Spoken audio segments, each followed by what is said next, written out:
কি চলছিল? পলিটিতে এর আগে যেগুলো করানো হয়েছে সেগুলো দেখো।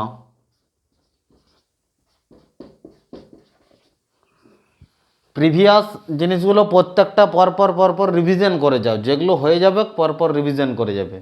প্রথমে 12টা অনুসূচি করানো হয়েছিল। 12টা অনুসূচির পর আমরা করেছিলাম কি ভাগ 1। ভাগ 1-এর মধ্যে কি আমাদের দেশের যে বিস্তার সেগুলো চলছিল। আমাদের গোটা ভারতবর্ষের যে বিস্তার, যে ভূমির ক্ষেত্র, যে ভূমির বিস্তার আছে কত দূর পর্যন্ত, সেটা নিয়ে ভাগ 1-এ আলোচনা করা হয়েছে। ভাগ 1-এ 1 থেকে 4 পর্যন্ত বলা হয়েছে কি কি না, 1 নম্বরে কি বলা হয়েছে, ভাগ 1-এর 1 নম্বরে কি বলা হয়েছে না, ভারত হচ্ছে রাজ্যের ইউনিয়ন, অনেকগুলো রাজ্য নিয়ে গঠিত হয়েছে। দ্বিতীয় নম্বরে কি বলা হয়েছে না, ভারত যদি কোনো বিদেশি রাজ্যকে ভারতের সঙ্গে জোড়াতে পারে। তৃতীয় নম্বর কি বলা হয়েছে, দেশীয় রাজ্যের বিভাজন করতে পারে ভারতীয় সংসদ, দেশীয় রাজ্যের বিভাজন করতে পারে। চতুর্থ নম্বর, যখন কোনো বিদেশি রাজ্যকে ভারতের সঙ্গে জুড়বে অথবা কোনো রাজ্যকে যখন ভাঙবে, তখন 368 এখানে কোনো রকম ক্ষমতা দেখাতে পারবে না, 368-র বাইরে থাকবে। মানে রাষ্ট্রপতি এর মধ্যে কোনো রকম নাক গলাতে পারবে না, সোজা কথা যেটাকে বলা হয়। তাই এগুলো মানে আমাদের ভাগ 1-এর মধ্যে আছে। তো ভাগ 1-এর মধ্যে আগের দিনই কি আলোচনা হচ্ছিল না, ভারতবর্ষের আমাদের গঠন সম্বন্ধে, ভারতবর্ষের যে গঠন সম্বন্ধে সেটা আমাদের আলোচনা করা হচ্ছিল।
ভারতবর্ষের গঠন সম্বন্ধে আলোচনা করা হয়েছিল।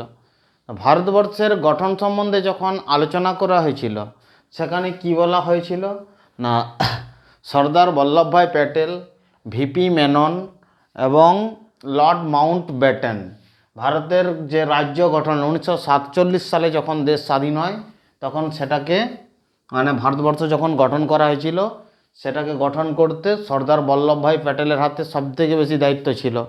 তো সেই সময় যেমন 15ই আগস্ট 1947 সাল ভারত স্বাধীন হয়েছিল। জম্মু কাশ্মীর আমাদের কখন ভারতের সঙ্গে মিশেছিল না, জম্মু কাশ্মীর মিশেছিল ভারতের সঙ্গে 1947 সালের 26শে অক্টোবর। 15ই আগস্টে আমাদের ভারত স্বাধীন হয়েছিল, প্রায় 2.5 মাস টাইমের আগের ক্লাসে সেটা বলা হয়েছিল, এগুলোকে দেখে নেবে। তো যখন ভারতবর্ষ ভাগ হয় মানে এক একটা রাজ্য, ফার্স্ট অবস্থায় কি ছিল না, 4টে রাজ্য ছিল, এ বি সি ডি। 4টে রাজ্য ছিল কি, এ বি সি ডি। এই 4টে ভারতবর্ষের মধ্যে যখন ইংরেজরা ভারতকে ছেড়ে যায়, তখন এই 4টে রাজ্য ভারতবর্ষের মধ্যে ছিল। এই 4টে রাজ্যের মধ্যে কি কি ছিল, এই 4টে রাজ্যের মধ্যে আমাদের কিভাবে ছিল না, 4টে রাজ্য যে ছিল, 1 নম্বর কি, ইংরেজরা যখন শাসন করত তখন ডাইরেক্ট ব্রিটিশরা যে রাজ্যগুলোকে শাসন করত সেগুলোকে মানে ডাইরেক্ট ব্রিটিশ শাসনের হাতে যেগুলো ছিল, ডাইরেক্ট ব্রিটিশ শাসনের হাতে, ডাইরেক্ট ব্রিটিশদের হাতে যেগুলো, ডাইরেক্ট ব্রিটিশরা যেগুলো ক্যাপচার করে নিয়েছিল যে রাজ্যগুলো, সেগুলো প্রায় 552টার মতো, প্রায় 552টার মতো রাজত্ব ছিল, রাজাদের রাজত্ব, 552টা রাজার রাজত্ব ছিল। যেমন রাজার রাজত্ব সেরকম আগে রাজা ছিল, সেই রাজাদের রাজত্ব নিয়ে যখন এখন যেমন এমপি সিট হয়েছে, ঠিক সেই রকম টাইপের 500টা রাজার রাজত্ব, 552টা প্রায় রাজার রাজত্ব ছিল। সেই রাজত্বগুলোকে মানে কিভাবে ব্রিটিশরা যেগুলো ডাইরেক্ট যে রাজাকে হারিয়ে যুদ্ধতে হারিয়ে পরাস্ত করে ডাইরেক্ট ক্যাপচার করে নিয়েছিল সেগুলো এ রাজ্য। আবার যেগুলোকে মানে কি সেখানকার রাজা একটা ডাইরেক্ট ব্রিটিশ স্টেট, আবার কি সেখানকার রাজাদেরকে দিয়ে ব্রিটিশদের অ্যাকচুয়ালি কী প্রয়োজন ছিল, ভারত থেকে ধন সম্পদ লুট করা, সেখান থেকে টাকা মানে সেখান থেকে লুট করা। তো রাজাদেরকে দিয়ে মানে রাজাদেরকে চাটুকারিতা করে, যেমন রাজস্থান মধ্যপ্রদেশের যেমন রাজা ছিল, রাজাদেরকে দিয়ে রাজারা চাটুকারিতা করে তাদেরকে কি ডাইরেক্ট সেই ধন সম্পদ মুনাফা তারা মানে পাবলিকের কাছ থেকে লুট করে ওরা ডাইরেক্ট রাজা দিয়ে দিত কাদেরকে, ব্রিটিশদের হাতে। তাহলে এখানে প্রিন্সিয়ালি স্টেট মানে ব্রিটিশদের রাজাদের দ্বারা যেটা শোষণ করা হতো তাকে প্রিন্সিয়ালি স্টেট বলা হয়। একটা ব্রিটিশ ডাইরেক্ট ব্রিটিশ, একটা princely state.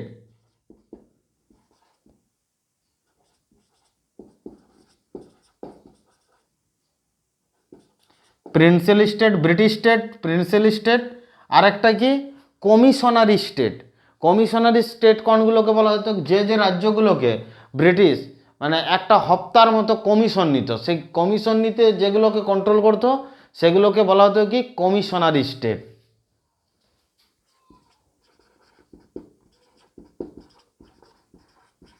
Commissionary state, commissionary state. আর একটা কি ছিল union territory, UT, union territory. Union টেরিটরির মধ্যে কি ছিল আন্দামান নিকোবর দ্বীপপুঞ্জ, আন্দামান নিকোবর দ্বীপপুঞ্জ এবং লাক্ষাদ্বীপ। আন্দামান নিকোবর দ্বীপপুঞ্জ এবং লাক্ষাদ্বীপ ছিল কি ইউনিয়ন টেরিটরির মধ্যে। আন্দামান নিকোবর দ্বীপপুঞ্জ এবং লাক্ষাদ্বীপ ছিল কি ইউনিয়ন টেরিটরির মধ্যে সেই টাইমে। তো এখানকে ডাইরেক্ট ব্রিটিশ একটা মানে যেগুলোকে ক্যাপচার করতে ছিল যে রাজত্বগুলোকে, সেগুলো ডাইরেক্ট ব্রিটিশ স্টেট এ, প্রিন্সিয়ালি স্টেট রাজাদের দ্বারা যেগুলোকে শাসন করতো সেগুলো কি বি, সি 3 নম্বরে কি কমিশনারি স্টেট যেগুলোকে ডাইরেক্ট কমিশন নিত, কমিশনের মাধ্যমে যেগুলো ছিল সেগুলো কি কমিশনারি স্টেট। আর ডি হচ্ছে ইউনিয়ন টেরিটরি। তো এই 4টে ভাগে মানে ভাগ করা ছিল। তো এই 4টে স্টেপ বাই স্টেপ ভারতকে এইভাবে শোষণ করা হতো, ব্রিটিশরা শোষণ করতো, এইভাবে ভাগ করা ছিল। 4টা রাজ্য ছিল। তো এই 4টা রাজ্যকে যখন ইংরেজরা 1947 সালে ছেড়ে চলে গেল, চলে যাওয়ার পর ভারত যখন গঠন করা হলো, গঠন করার সময় ম্যাক্সিমাম রাজা ভারতের সঙ্গে জুড়ে গেল, তখন ইংরেজরা এসে এখানে ডাইরেক্ট ভারতের বিভাজন করেছিল। ভারতকে বিভাজন করা হয়েছিল কোন প্ল্যান অনুযায়ী, আমরা যেমন অ্যান্সার দিই লর্ড মাউন্ট ব্যাটেন, যেহেতু লর্ড মাউন্ট ব্যাটেন এখানে এসে প্ল্যান করে ভেঙেছিল। এখানে লর্ড মাউন্ট ব্যাটেনের প্ল্যান অনুযায়ী, মাউন্ট ব্যাটেন প্ল্যানটা কি না বালকন প্রায়দ্বীপের, বালকন দ্বীপের বালকন প্ল্যান অনুযায়ী, বালকন যে দেশগুলো আছে যেভাবে বিভাজন করা হয়েছিল ঠিক সেইভাবে ইউরোপ মহাদেশের, যেমন Bulgaria, Romania, Greece, Thrace, Athens, Moldova, Ukraine, Poland, এই যে এই বালকন দেশ, এগুলোকে যে বালকন পর্বতের আন্ডারে যে দেশগুলো আছে এগুলোকে যে প্ল্যান অনুযায়ী বিভাজন করা হয়েছিল সেই প্ল্যান অনুযায়ী ভারতেরও বিভাজন করা হয়েছিল। তো সেই রকম পাকিস্তানের সঙ্গে যারা যাবে, পাকিস্তানের সঙ্গে যেতেও পারে, কোনো রাজার রাজত্ব যদি নিজস্ব দেশ বানাতে পারে বানাতে পারে। সেম এই জম্মু কাশ্মীর, জম্মু কাশ্মীর এবং এখানে জুনাগড়, গুজরাটের জুনাগড় আর এখানে হায়দ্রাবাদ।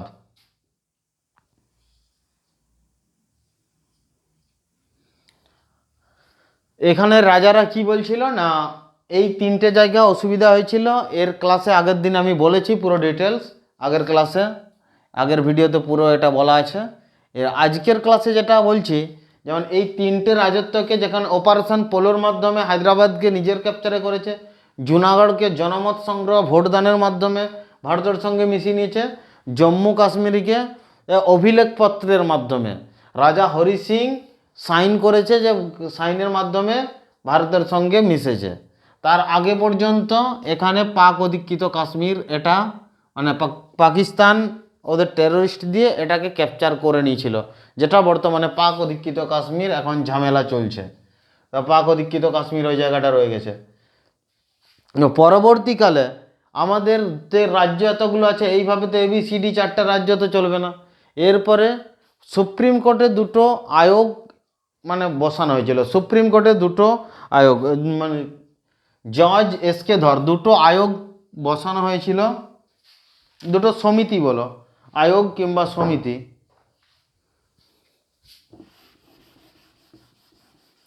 সুপ্রিম কোর্টে দুটো সমিতি বসানো হয়েছিল। তো সেই সমিতিতে কি বলা হয়েছিল না 1948 সালে 1948 সালে দুটো সমিতি বসানো হয়েছিল। একটা সুপ্রিম কোর্টের বিচারপতি জজ SK ধরের নেতৃত্বে, সুপ্রিম কোর্টের বিচারপতি জজ SK ধর, জজ SK ধরের নেতৃত্বে ও SK ধরের নেতৃত্বে কি বলা হয়েছিল যে ভাষার ভিত্তিতে দেশের বিভাজন করা যাবে না, ভাষার ভিত্তিতে দেশের বিভাজন করা যাবে না, ভাষার ভিত্তিতে দেশের বিভাজন করা যাবে না।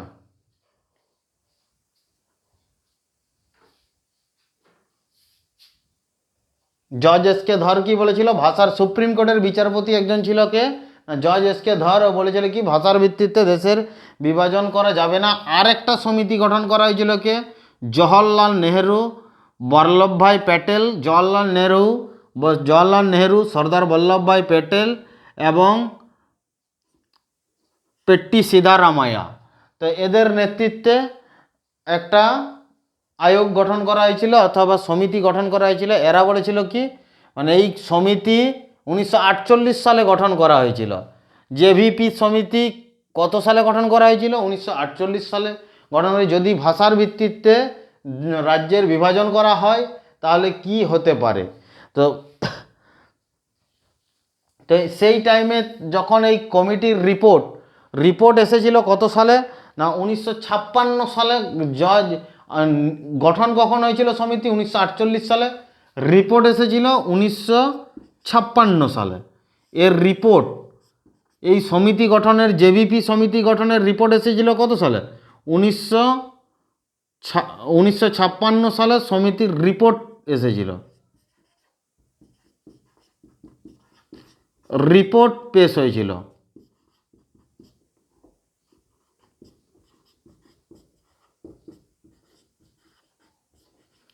রিপোর্ট পেশ হয়েছিল কত সালে 1956 সালে। তো এই JVP সমিতির আর জজ SK ধর বলেছিল কি না আমাদের যে রাজ্যের বিভাজন ভাষার ভিত্তিতে করা যাবে না। সুপ্রিম কোর্টের বিচারপতি SK ধর ও বলে বসেছিল কি না ভাষার ভিত্তিতে আমাদের দেশের রাজ্যের বিভাজন করা যাবে না। তাহলে বিভিন্ন যে রিজিওনাল ভাষা আছে দেশ ছোট ছোট ছোট ছোট রাজ্য ভেঙে ভেঙে প্রচুর হয়ে যাবে। যেমন আমাদের বাংলা ভাষার অনেক ভাগ আছে। তো আমাদের বাঁকুড়ার একরকম ভাষা, পুরুলিয়ার একরকম ভাষা, বর্ধমানের যেরকম একরকম ভাষা, কলকাতার এরকম আলাদা আলাদা রিজিওনাল যে ল্যাঙ্গুয়েজ আছে সেই ল্যাঙ্গুয়েজ অনুযায়ী পুরো দেশের যদি আমাদের রাজ্যে বিভাজন হতে থাকে প্রচুর টুকরো টুকরো হয়ে যাবে। যেমন মিথিলি ভাষা আছে, তো এরকম যদি আমাদের আলাদা আলাদা ভাষায় ভাঙা যায়, ভোজপুরি ভাষার জন্য আলাদা রাজ্য, সবাই আলাদা আলাদা রাজ্যের দাবি করে বসে থাকবে। সেই জন্য কি জজ SK ধরের এটা মতবাদ যেটা ছিল সেটাকে বাদ দিয়ে JVP সমিতির যেটা ছিল ভাষার ভিত্তিতে, তার মধ্যে কি করেছিল না এখানে অন্ধ্রপ্রদেশের একজন ছিল পেট্টু শ্রীরামলু। অন্ধ্রপ্রদেশের 1953 সালে পেট্টু শ্রীরামলু পেট্টু শ্রীরামলু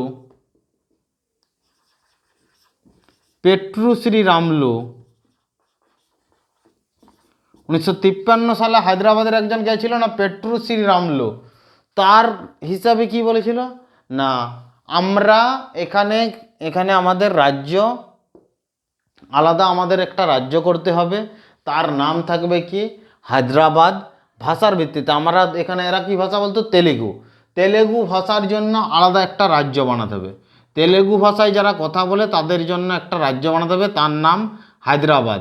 কে বলেছিল পেট্টু শ্রীরামলু। জওহরলাল নেহরু বলল ভাষার ভিত্তিতে আমাদের কমিটির রিপোর্ট আসবে, তার ভাষার ভিত্তিতে কোনো রকম বানানো হবে না। জওহরলাল নেহরু তখন জওহরলাল নেহরুর বিরুদ্ধে তখন করলো কি যখনই বানানো হবে না পেট্রুশ্রী রামলু কি না অনশনে বসে গেল। 56 দিন অনশনে বসেছিল, অনশনে বসে গেল, কোনো পাত্তাই দেয়নি জওয়াহরলাল নেহরু বল্লভভাই প্যাটেল। তা আমাদেরকে অনশন করে আমাদেরকে বিভাজন করে দেবে, পারবে না। রাজ্যের বিভাজন ওদের মতবাদ চলবে না। তো সেই টাইমে করলো কি, পেট্রুশ্রী রামলুর 56 দিন অনশনের ফলে মৃত্যু হয়ে গেছিল। আর মৃত্যু হয়ে যাওয়ার পর পুরো এক জায়গাটা বাওয়াল তৈরি হয়ে গেছিলো। কীরকম, যখন এই জায়গাটা এতটা পরিমাণে হয়েছিল, সবাই আন্দোলন করলো যে এরা ইংরেজদের থেকেও প্রচুর ডেঞ্জার, এদেরকে তাড়াও, এরা মেরে দেবে একেবারে, এরা আমাদের ভাষাকে মান্যতা দিল না, আমাদের রাজ্যকে দিল না। একটা প্রচুর পরিমাণে ভায়োলেন্স। এই ভায়োলেন্স যদি পুরো দেশ জুড়ে ছড়াতে থাকে এবারে, তাহলে দেখলো তো জওয়াহরলাল নেহরু প্রচুর অসুবিধা আছে। তখন সেই চাপে পড়ে করলো কি না, সেই মুহূর্তে না একে অন্ধ্রপ্রদেশে মান্যতা দিয়ে দিল। অন্ধ্রপ্রদেশ এখানে রাজ্যের ফার্স্ট অন্ধ্রপ্রদেশ রাজ্য, এখানে অন্ধ্রপ্রদেশ রাজ্য পেট্রুশ্রী রামলুর 56 দিন অনশনের ফলে মৃত্যুর ফলে যেটা হয়েছিল কি না, অন্ধ্রপ্রদেশ রাজ্যকে 1 অক্টোবর 1953 সালে 1 অক্টোবর মাসের 1 তারিখে 1953 সালে প্রথম ভাষার ভিত্তিতে রাজ্যের মান্যতা দেওয়া হয়েছিল অন্ধ্রপ্রদেশকে। 1 অক্টোবর 1953 সালে প্রথম ভাষার ভিত্তিতে অন্ধ্রপ্রদেশ রাজ্যকে মান্যতা দেওয়া হয়েছিল। অন্ধ্রপ্রদেশ রাজ্যকে মান্যতা দেওয়া হয়েছিল।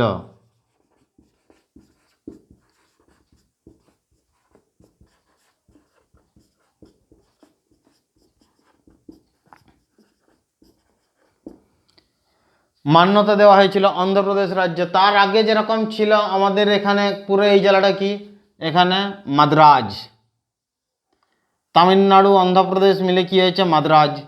পরবর্তীকালে আমাদের ভেঙে কি হয়েছে, মাদ্রাজের এখানে যেমন তামিলনাড়ুকে আলাদা করে দিয়েছে, তামিল ভাষীদের জন্য আলাদা রাজ্য, মাদ্রাজের জন্য। এরপরে যখনই এখানে অন্ধ্রপ্রদেশে দিয়ে দিল, তারপরে পরে কি না প্রত্যেকটা জায়গা থেকে, এখানে যেমন গুজরাট আর মহারাষ্ট্র নিয়ে বোম্বাই ছিল, বোম্বাইকে ভেঙে এই জায়গাটা হয়ে গেল কি গুজরাট, এখানে মহারাষ্ট্র।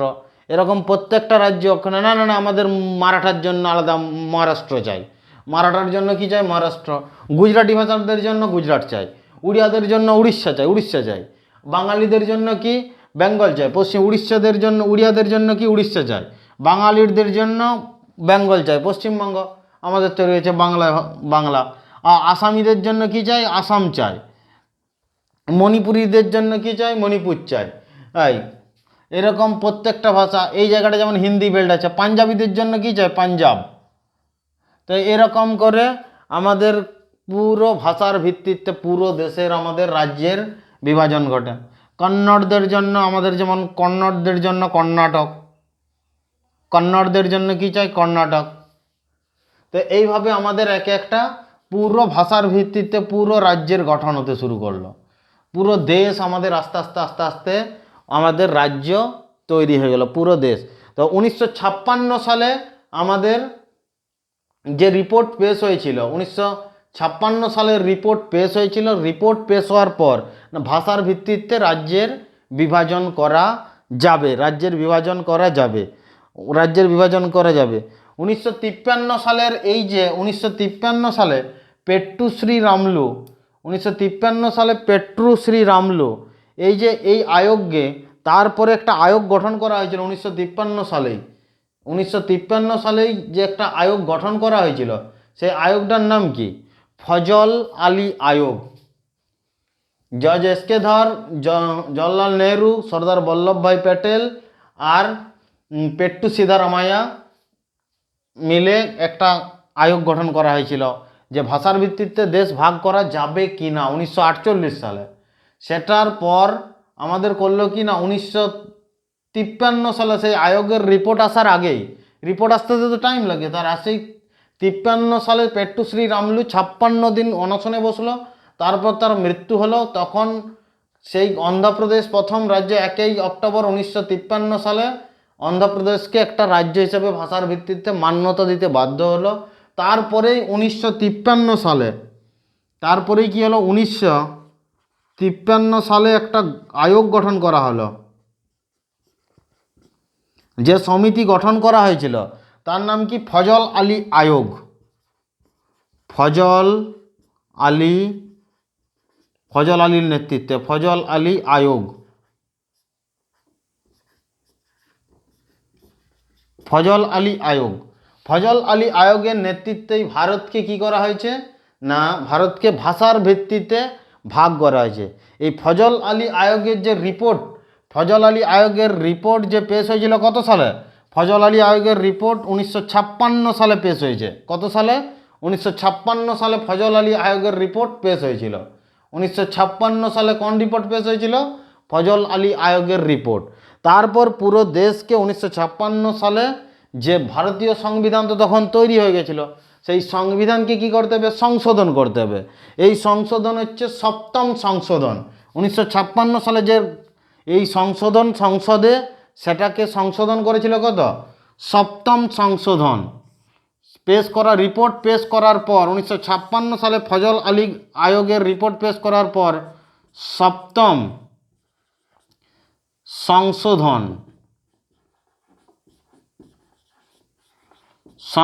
সংশোধনের দ্বারা ভাষার ভিত্তিতে রাজ্য গঠন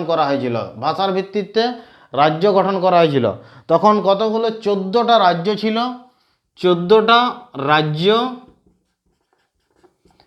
আর 6টা কেন্দ্রশাসিত অঞ্চল, ইউনিয়ন টেরিটরি। 6টা ইউনিয়ন টেরিটরি, 6টা কেন্দ্রশাসিত অঞ্চল, 14টা স্টেট আর 6টা হচ্ছে ইউনিয়ন টেরিটরি। এটা তৈরি হয়েছিল 1956 সালে 7ম সংশোধনের দ্বারা, ভারতীয় সংবিধানের 7ম সংশোধনের দ্বারা। এভাবে এরপরে আস্তে আস্তে ভেঙে ভেঙে আমাদের রাজ্য তৈরি হয়েছে। যেমন মাদ্রাজকে ভেঙে আমাদের তামিলনাড়ু, অন্ধ্রপ্রদেশকে ভেঙে আবার তেলেঙ্গানা তৈরি হয়েছে। মহারাষ্ট্রকে ভেঙে যেমন আমাদের আলাদা আলাদা রাজ্য মুম্বাইকে ভেঙে আলাদা আলাদা রাজ্য তৈরি হয়েছে। এরকম এই যে 14টা রাজ্যের মধ্যে মাদ্রাজ আর এগুলো ছিল, এগুলোর মধ্যেই আছে। তো এভাবে আমাদের গঠন হয়েছে, ভারতের বিস্তার ঘটেছে। যেমন পেপসু রাজ্য ছিল, এখানে পেপসু রাজ্য ছিল।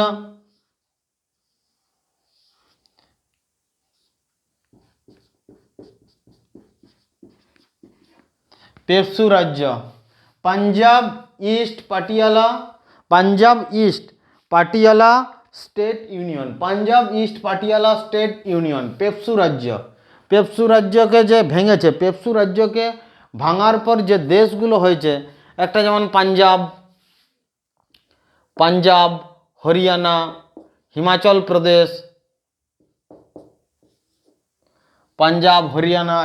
প্রদেশ, এগুলো গঠন করা হয়েছিল, পেপসু রাজ্যের দ্বারা গঠন করা হয়েছিল। তো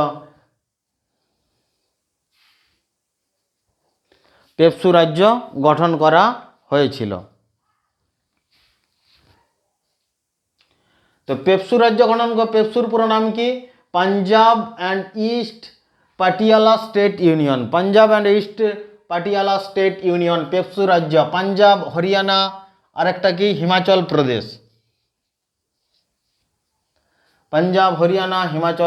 পেপসু রাজ্য যেমন এটা তৈরি হয়েছিল, পুরো ভারতের এইভাবে গঠন হয়েছিল। তো এই পুরো ভারতবর্ষকে ভাগ 1-এর মধ্যে গঠন, রাজ্যক্ষেত্রের মধ্যে পুরো ভারতবর্ষকে গঠন করা হয়েছে। এটাই ভাগ 1-এ দেওয়া আছে এবং এটা হচ্ছে কি পলিটির ভাগ 1 পুরো কমপ্লিট, প্রথম থেকে ভাগ 1 থেকে 4 পর্যন্ত। ভারতবর্ষের পুরো বিস্তার, যে রাজ্যের বিস্তার আছে, এগুলো সব কি ভারতের ইউনিয়ন হিসাবে সবাই জুড়ে আছে, কেউ কোনো দিন ছেড়ে যেতে পারবে না। ভারত যতদিন থাকবে এগুলো ততদিন পর্যন্ত থাকবে। আজকের ক্লাস এই পর্যন্তই, পরবর্তী ক্লাসে ভাগ 2 নিয়ে আমরা আলোচনা করব।